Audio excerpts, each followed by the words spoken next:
Congress party గెలిచింది, ప్రభుత్వం ఉన్నది ఇప్పుడు రేవంత్ రెడ్డి ప్రభుత్వం. కాంగ్రెస్లో గెలిచింది మాట్లాడుకోవాలి. సిలిండర్ 500కి ఇస్తున్నాం. మీరు అవగారెడ్డికి అక్కారెడ్డికి దేవుడారు కూడా బస్సు ఉచితం పెట్టినాం. పొద్దున ఇల్లు ఇస్తాం, 20,000 ఇస్తాం. పథకాలన్నీ మాయి కాబట్టి ఓటు కాంగ్రెస్ చేయాలి. కాంగ్రెస్ కాంగ్రెస్ మోడీ ఎక్కడ ఉన్నాడు, మోడీ అడిగి ఏ కావాలన్నా పుట్టాల మేము ఉండే వీడ కాంగ్రెస్ ఉండేయాలి.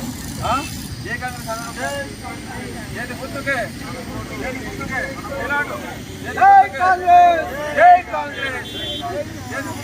చెప్పండి. ఎమ్మెల్యే కాంగ్రెస్ ప్రభుత్వం, ఏమైనా పనులు కావాలంటే కాంగ్రెస్ ప్రభుత్వం చేసేది. మోడీ అయితే 7. ఇంకోటి మోడీ అంటే యూత్లో ఏమున్నాయంటే దేశం కొరకు పాటుపడడం కూడా అని ఉన్నది. మరి 10 ఏళ్ళు దేశం కొరకు మోడీ 10 ఏళ్ళు చేసింది అనుకున్నాం. 65 ఏళ్ళు కాంగ్రెస్ ఉంది. మరి మన దేశాన్ని అమ్ముకున్నదా, దోసుకున్నదా, లేకపోతే ఇంకెవరికైనా రాసిచ్చిందా? ఎవరైనా రాసేదే కదా. నీళ్లు తీసుకొచ్చింది ఇరిగేషన్ డిపార్ట్మెంట్, కరెంటు, కెనాళ్ళు, ఇల్లు ఇచ్చిందంటే కాంగ్రెస్.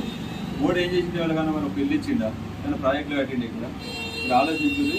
ఈసారి ఖచ్చితంగా కాంగ్రెస్కి సపోర్ట్ చేయండి. జై కాంగ్రెస్, జై కాంగ్రెస్.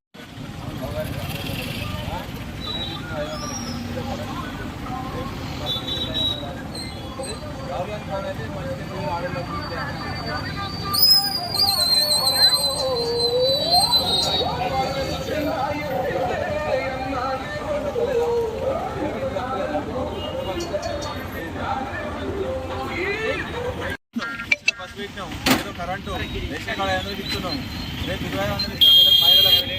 రాహుల్ గాంధీ చెప్తే నెలకు 2,500 మీ అకౌంట్ వెళ్తామని 10 మహిళలకు. కాంగ్రెస్లో ఓడేయాలి, కాంగ్రెస్ గెలిపించాలి. 2 లక్షలు రైతు రుణమాఫీ. జై కాంగ్రెస్. పట్టుకో మరొకసారి చేకూర్చుకే మనోడాను. ఎందుకైనా చెప్తా, కాంగ్రెస్ ప్రభుత్వం ఇందిరమ్మ అప్పటి నుంచి మనకు పాలన నీళ్లు తీసుకొచ్చింది కాంగ్రెస్ ప్రభుత్వం, ఇందిరమ్మ బిల్లు ఇచ్చింది కాంగ్రెస్ ప్రభుత్వం. ఏ డెవలప్ చేసినా కాంగ్రెస్ ప్రభుత్వం చేసింది ఇవ్వాలట. ఇప్పుడు మా ప్రభుత్వం అవారికి పోతే అక్కడికి పోతే ఎవరికి పంజన్న గారికి పోతే ఎవరో నాన్నగారికి పోతే గ్యాస్ సిలిండర్ ఫ్రీగా తెచ్చుకుంటున్నావు. బస్సులో పోయి గ్యాస్ సిలిండర్ 500కే 0 కరెంట్ బిల్ వస్తుంది. మోడీ సంగతి చెప్తారు. మోడీ అదాని అంబానీ వ్యాపార బిజినెస్లకు 16 లక్షల కోట్లు మాఫీ చేసినారు ఇద్దరికి. బట్ నీకేమైనా చేసింది, నాకేమైనా చేసింది. చేయాలి, చేకూర్చి మనం